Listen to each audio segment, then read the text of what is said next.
Hi and welcome back to the channel. Thank you so much for clicking into this video. So in this video, I am going to teach you how to fix connecting to the Counter-Strike network error. So make sure that you stay until the very end of this video so you won't miss an important step or information.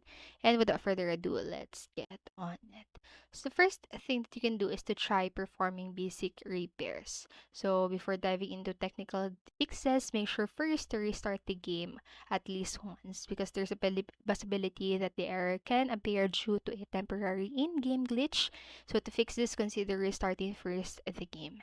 And the next, connection errors in any online game often result from a weak internet connection, and you can confirm this by visiting an internet speed checking website. And if the result shows you are connected to an unstable or weak connection, consider restarting your network devices. So you can also contact your ISP or the internet service provider if restarting the network device doesn't fix your slow speeds. And then the next thing you should check is the CSGO's server status. And you can check it by visiting the websites like Down Detector. And if the CSGO servers are down, that means the issue lies with the Valve's servers, not your hardware. And the only solution is to wait until the servers become operational again.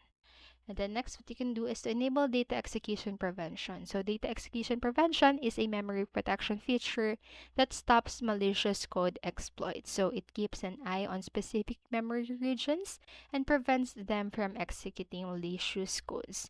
And you can resolve the connecting to the CSGO network issue simply by enabling the DEP on your computer. So here's how you can do it. So first, just open the settings menu by pressing the Windows plus I hotkeys and then choose System from the left panel and select About and click the Advanced System Settings. So in the Advanced tab, click the Settings button under the Performance section and switch to the Data Execution Prevention tab and select the Turn on your DP for all programs and services except those I select, and just enable Data Execution Prevention in the Settings menu and click Apply and then OK.